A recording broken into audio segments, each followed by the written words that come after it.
the new album is out now. I was listening to some of it earlier. It's just great heavy metal as it should be, maybe. There's a lot to like about it. What I was interested in at first was, obviously this is your fourth album. Why have you decided to release a self-titled album at this stage in your career? Basically, everybody thinks, as we just changed labels and signed up with Napalm Records, usually people do this when they want to show that this is a new chapter in their career. I mean, if you think of Vicious Rumors, I think it was the third when they named it after the band.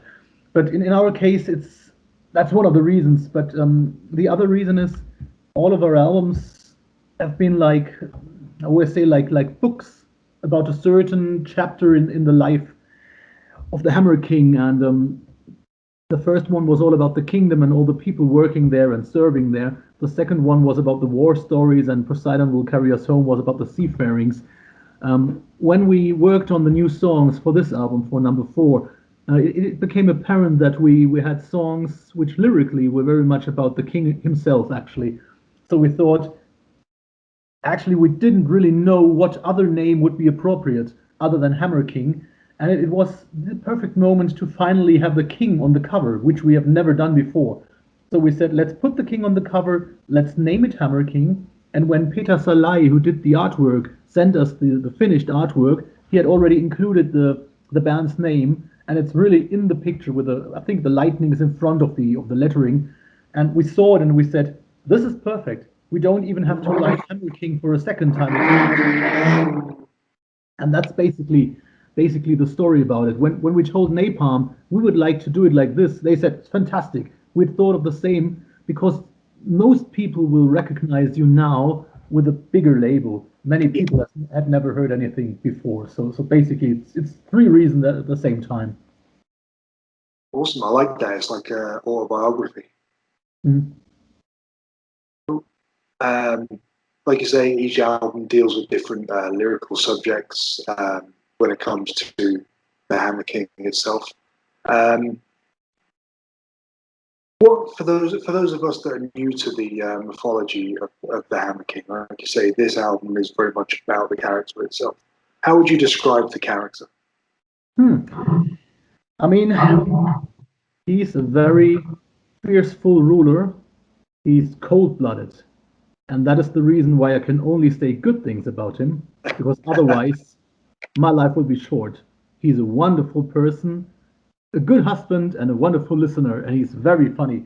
No, actually, I mean, the Hammer King is, in a way, somebody recently in another interview said the Hammer King could be a placeholder for anything you want to see in the king. It can be Jesus Christ, it can be the devil, it can be yourself. You can be the king, or you can be God, whatever you want to see in him. Of course, in the mythology, the Hammer King is the definite ruler, the one whose Reich is basically unattached from anything. There is no corona in the kingdom, of course.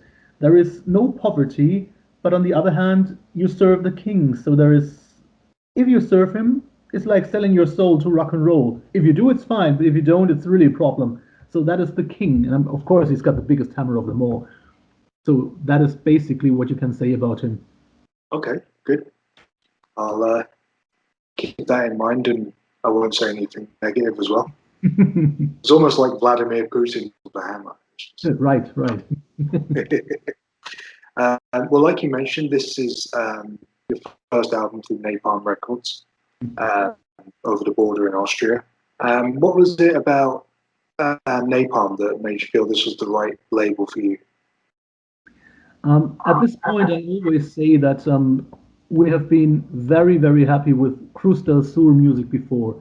And their boss, Enrico Legese, is a real friend of ours. He's a wonderful person. And so there was nothing bad about it. But we practically knew right from the beginning that we are not the typical band which is on Cruz del Sur. And at the same time, the Cruz del Sur following is not the following that might be into Hammer King. So honestly, right from the first day when we started Hammer King, I always thought for whatever reason, that Napalm would be the label to go to, just based on whatever bands they have in their roster. And so we thought that would be fantastic, almost like a childlike dream. Wow, one day we could be with Napalm. And then we did this 3-track demo and sent it to different labels, and gladly some of them really offered us some very good deals, and Napalm was one of them. So that was the day we already had one very signable offer on the table, and Napalm, they were a little bit slower, and we thought maybe we should sign this one or not. Let's try and see if something else happens. And then one day we got the offer. Important, Napalm offer. That was my email. And I thought, okay, before I was even reading it, I really knew that this would be the thing to go, and the offer was better than the other one as well. So that was really a no-brainer, so to speak. We had wanted this right from the beginning, and I mean, they're doing a lot of promotional work, which is drastically different from what I've experienced before, and so that was one of the biggest reasons to go there. And of course, I must say, personally, I've always had a fable for Austrian people. I don't know why. I really like their mentality, and I like the sort of dialect that they have with their German, and the work that they do really impressed me a lot. They are very systematic at Napalm, and they asked us a million questions when we joined. Before we started working, they sent us, I think, 5 pages of questions that we had to answer, and that was the moment where I knew this is the place. They really want to know what they can do, and they do. And the other thing is Napalm Napalm Records goes along with Napalm Events, which is a booking agency. So we knew that the other problem, finding places to play, would probably be pretty much solved in the future as well. So that was really the one moment that we actually waited for years. So it was perfect. Awesome. That's like a perfect storm almost. I mean, you've got this Totally. album that really kind of sums up the band and the character as well. To have that dream collaboration, that partnership is the perfect, like I say, the perfect storm. And like you say, they do put a lot into the bands they have. Like, it's very rare that a band on Napalm doesn't release a music video, for example, or more. And you've done 2 music videos and the lyric video. Yeah, right. Of course, there's the Awaken the Thunder music video, and I love the song as it is, because again, the song is just, it's everything heavy metal should be to me. It's just so epic. Thanks a lot. I must say that Awaken the Thunder is a very interesting song for us, because on the one hand side, it's musically it's very mixed, and still it sounds like one song. You got the riff, which is almost a bit thrash metally. You got the very harsh verses for our style of music. The bridge is traditional to death, actually, with the galop and everything.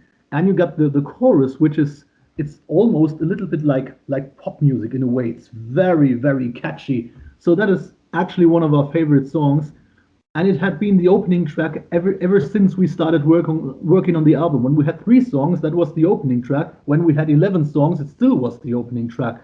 So it really worked a lot. And when we decided the order for the videos, everybody agreed that Hammerschlag would be the first, because it's polarizing. It would be stirring up some whatever that is in English, some, you know what I mean? People would recognize it. And then we did Atlantis as the second track, because we knew that people would understand this is not only a polarizing band, it's also a band that really plays music, big music. And then we decided that Awaken would be the final video single before the album's release.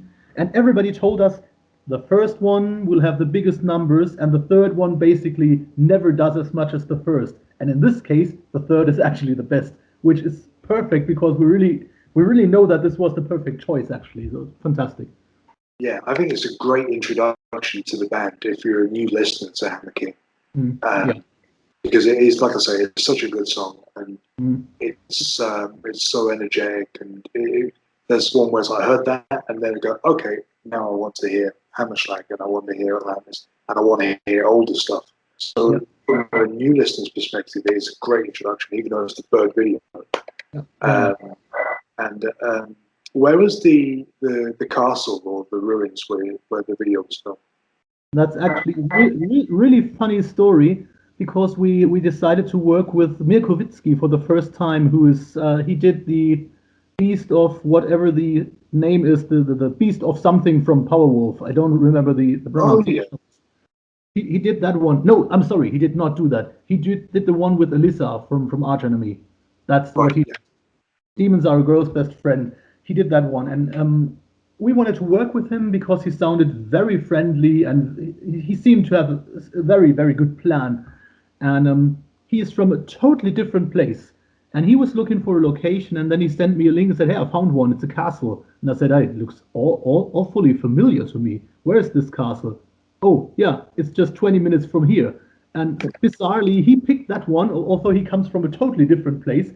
And it turned out that the manager of the castle actually is a Hammer King fan, which I did not know. So everything was very helpful during the day. He even installed electrical power on the top of the tower for us for just one video shoot, and he brought us coffee, which was fantastic. So that was everything was falling into place at that day, and we had these two lovely actors, this impressive guy and this really beautiful girl. They were in the video and they were super friendly, and they did some promotion for us afterwards. So at that day, everything really fell into place, including our bass player who broke his elbow after the final shot, actually. So that was the only thing that didn't really work. But the Yeah. video is fantastic. It's the first video where I really like every facial expression of us. This usually never happens. You always think you look dumb. So this is the first time where everything is really great. Yeah. But this is it, when you see yourself, even like if it's live footage as well, you see yourself sort of putting faces like Oh, that when you're playing guitar or whatever. as a singer, especially because you go for the perfect sound and it really makes you look not so perfect. Yeah. But like you say, it's come out great. It's a really cool video, Mm. and the Atlantis video is cool as well. I think that was. I would assume that was done with green screen, and they didn't go to like the Arctic or something to record that. It was a white screen, but the rest is right. Yeah. Yeah. I mean, we had some real scenes where we did in this stone place, and most of the video is a widescreen video. And for me, it's always problematic because if you look at videos, if you're not a band like Sabaton or Powerwolf, who obviously have a lot of money for the videos, you always have the band playing somewhere, and Yeah. that's very problematic because wherever you stand, basically it's the same over and over again. And that's the best thing when Mirko brought in the actors for Awaken the Thunder, and I thought, okay, this will be the first video where it's not just the band standing somewhere. And when you start the video, the first thing you see is the face of the girl, and I really thought, oh heavens, it's a change. Finally, the thing looks different. So that's fantastic. Excellent. It's also the first album with a new bass player, Broken Wrist and all, Gladius Thunder Sword, which is probably the most metal moniker I've heard since Titan Fox.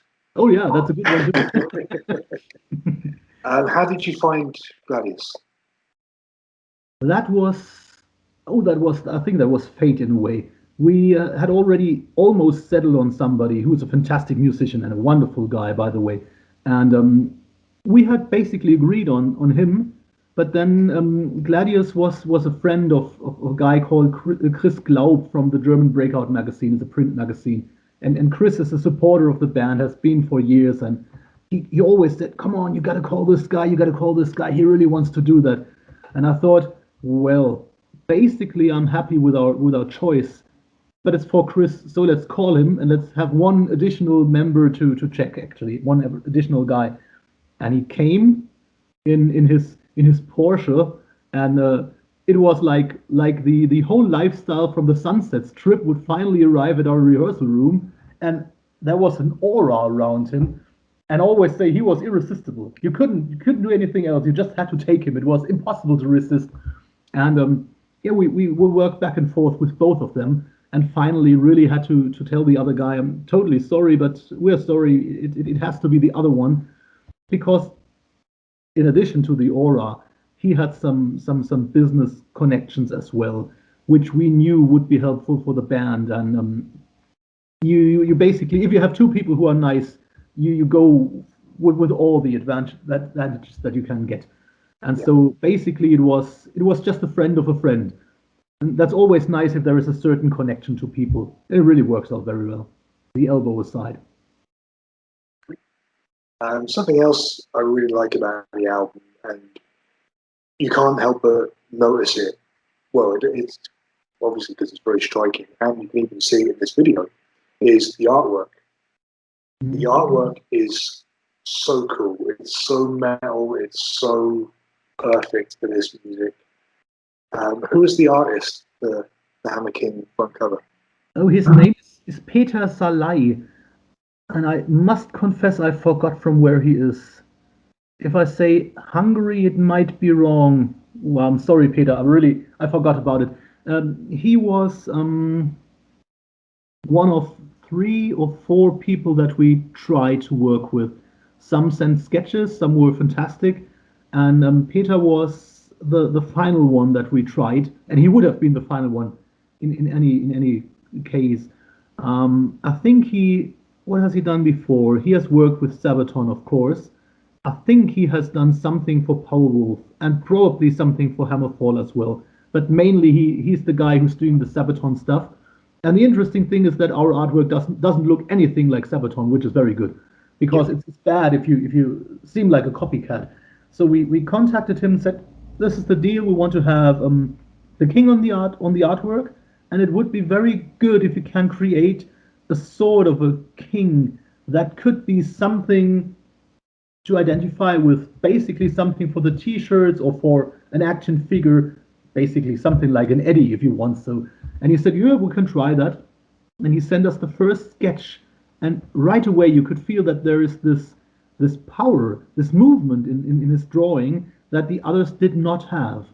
And it looked different. It didn't look, on one hand side it looks traditional, on the other hand side it looks modern in a way. So it's something between all of that, and none of the others did have this actually. So we decided on Peter, and it was very easy to work with him. He sent us some things. We said, can we have this? Yeah. Can we have that? Okay.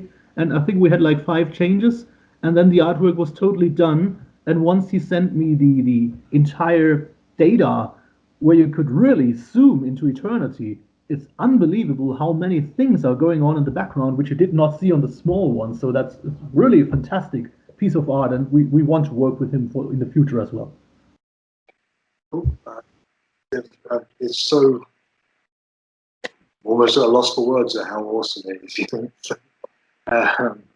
And like I say, I think it's such a great compliment to the music itself, because the music is so dynamic and powerful that you want that representation, and it's such a good job, And like you say, it's good that it's from an artist who's accomplished, but at the same time, it doesn't look like a Powerwolf album, or it doesn't look like Sabaton. And even though I think fans of those bands will like Hammer King, it's still a different band. So you want that separation. Yeah, I totally agree. Obviously, right now, well, not just right now, for the past year, a bit more, the pandemic has been going on, and it's like shut down a lot of live venues and tours and things like this. So with that being said, what plans do you have to further promote the album, since touring is touch and go? Well, in a way, we do hope that we can play. It seems as if we can play our release show, which would have been in June. Now it's going to be July, but it seems to be taking place. Limited capacity, 100 people, everybody is sitting down, but still that's pretty much more than what we had last year, and so we're totally looking forward to finally being around people and playing to real people, which will be, I mean, it's been 19 months that I have not played a show. That's the longest time I've ever not played a show since I started playing shows in 96, I think. So that's really incredible. So we're absolutely looking forward to that. And there will be another show with Stallion, also in July. There should be a festival in the Netherlands, I think could be October. And the Netherlands are very liberal when it comes to the pandemic. So I think this will take place. And I mean, in a way, now with the vaccines and with the tests and everything, um, someday you have to start living again. And I Yeah, think that's now is the time. So I'm not afraid. I must honestly say I'm a quite healthy person, and nothing will happen. I know that. It's not about not doing anything. It's not about being insecure or whatever, and being, what is the English word for not taking care, for being for not giving a fuck actually. So yeah, that's it's not that. It's just that I think we have lived a very strange life for 1.5 years, and obviously not that many people died. So I think we should now slowly but surely start and go some steps upward, and look if still everybody survives, because we can't do this forever. I mean, then existences will die, and people will really have no more money to live on. Musicians as well. So basically, I think now is the time. Let's just go and see what happens. yeah. I mean, I'm pretty vigilant about it. I know 2 people that have died from it, so it's. I understand how serious it can be, but at the Yeah, same time, absolutely, absolutely, no yeah, question. yeah. But like you say, we are coming to that point now where we're kind of poking our heads above ground a little bit. Yeah, yeah, it's absolutely. I mean, on the other hand, a friend of mine, I think she's 41 or so. She's quite young. She almost died from the regular flu, and nobody would have talked about it because the flu has been around forever. So she almost died. It was very critical, and Yeah, it was not corona. It definitely was the flu. So you can die from the flu as well, and you still go out there. So yeah, we have to see what we can do, but we have to keep living. yeah. I mean, you can get run over. We still go out walking. Yeah. Well, thank you very much for taking the time to speak to me today. I really do appreciate it. Me too. And I Absolutely. wish you every success with the album. I hope it just gets bigger and bigger. And I we take you get by to, the word. I'm totally in it. I must say, I'm a person who very much relies on the feeling. And when I compare this album to the others, and I used to be the vocalist in Ross the Boss. I did 2 albums with him. I played Bloodstock, by the way, in 2010 or so. Um, I've done some things, but I really have a good feeling about this album, and the reaction from the people is really very good in the press, in the audiences. So basically, I think you never know how far a thing can go, and you never know how fast it will go there. But on yeah, the other hand, I think this has the potential to really go somewhere, and I'm totally in it because it's the most wonderful thing I've done in my life. Playing music is the best thing at all, and I really do like this album, and I really think that the band is working very well on all levels. So I really hope so, and I totally thank you for the interview. It was a pleasure. I always like talking to England, United Kingdom, wherever in the kingdom. I mean, I live in the kingdom. You live in the kingdom. It's yeah. fantastic. And And we all live under the Hammer Kingdom. yeah, I'm blessed. No, so I really hope that the touring will be back and we can meet face to face somewhere in England. I'd love that. That Me would be too. great. Totally, totally. One of my favorite countries to go to. Absolutely. Awesome. Thank you again, and look after yourself. Thanks a lot. Stay safe and see you soon. Vielen Dank. Auf Wiedersehen. Bye bye.